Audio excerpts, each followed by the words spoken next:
quando eu tinha 18 anos, eu recebi o diagnóstico de síndrome do ovário policístico.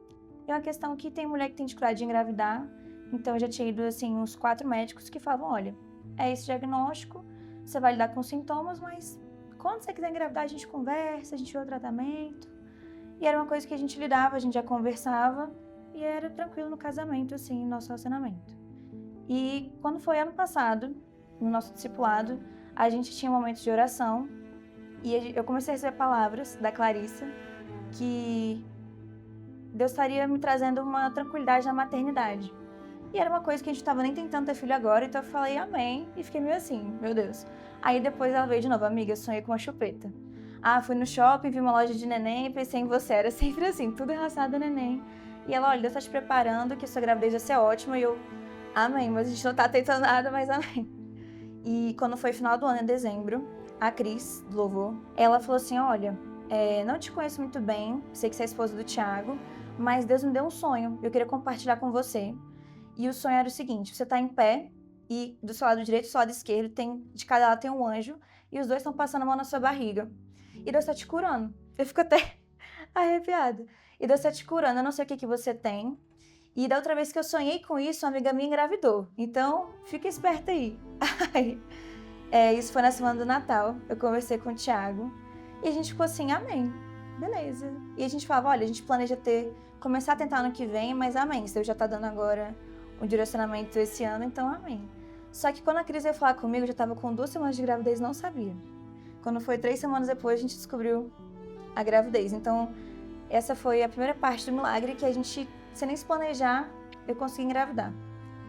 E durante a gravidez, a gestação foi muito tranquila, os ultrassons muito tranquilos, assim, tudo fluindo muito bem, não tive nenhuma intercorrência.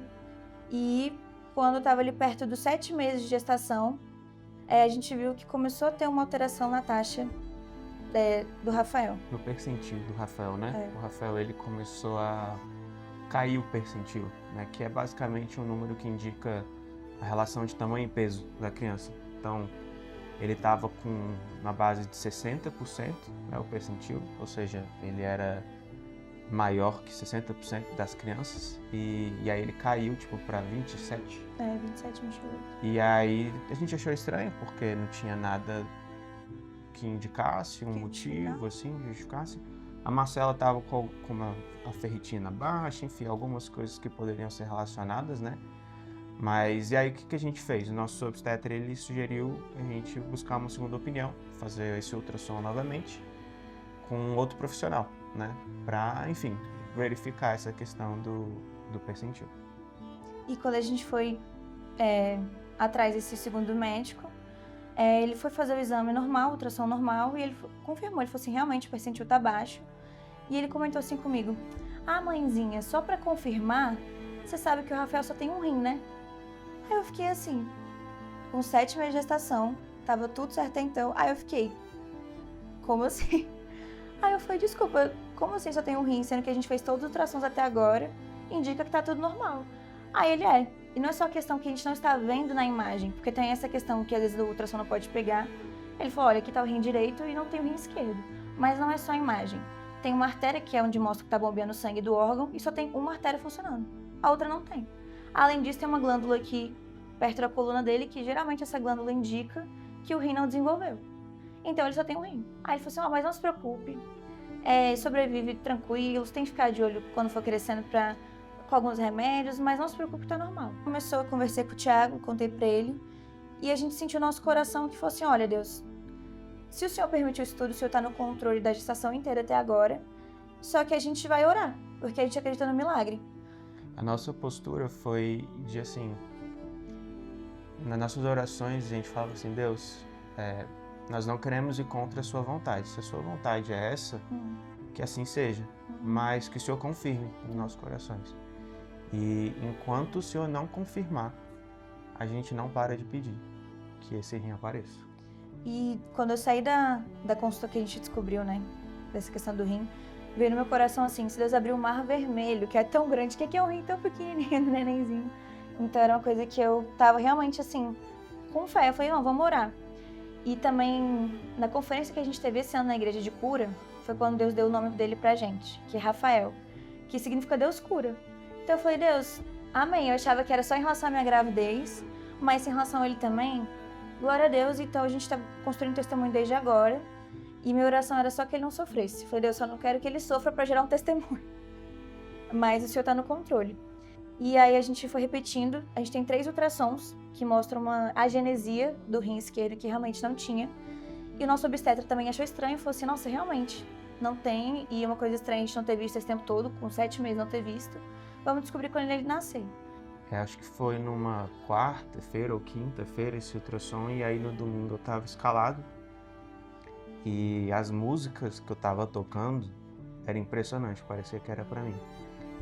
Que uma das músicas falava que basta uma palavra e tudo muda, né? A música Poder.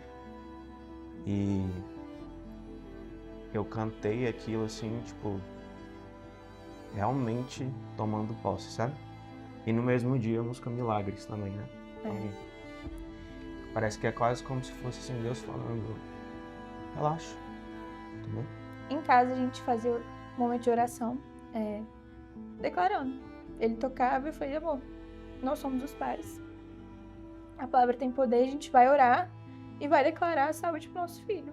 Então, foi muito especial a gente ter momentos juntos ali, nós 3, orando e pedindo, falando, Deus, traga assim pro nosso filho, pra ser um testemunho. E a gente acreditou nisso, a gente viveu isso, a gente compartilhou com alguns amigos também e falou, gente, vamos orar, porque a gente acredita no milagre, a gente acredita que Deus está levantando esse momento pra gente se unir como igreja, como família mesmo, como corpo de Cristo, pra gerar um testemunho. E quando a gente foi ter ele, eu fui entrar em trabalho de parto e tudo, quando ele nasceu tranquilo. E a pediatra veio perguntar, e aí, tem alguma coisa pra gente analisar, pra gente investigar, que ele sempre pergunta. E eu comentei, doutor, ele não tem um dos rins até então, de acordo com o ultrassom. Então, se puder fazer um ultrassom pra gente ver. E no primeiro dia a gente tava nesse processo de entender o que tava acontecendo. No dia seguinte que eles foram fazer o ultrassom do Rafael e o Thiago que foi acompanhar. E o Thiago chegou no quarto e falou assim, amor, a gente fez o ultrassom e ele tem os 2 rins. Ele tem os 2 rins e ele tá saudável. Tá tudo certo. E glória a Deus por isso, porque a doutora até repetiu o ultrassom.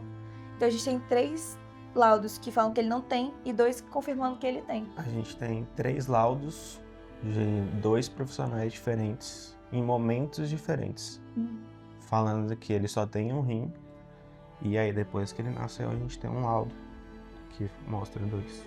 E esse foi o nosso milagre de 2025, que é a gravidez, que foi uma bênção, e o milagre do rim dele ter vindo à tona.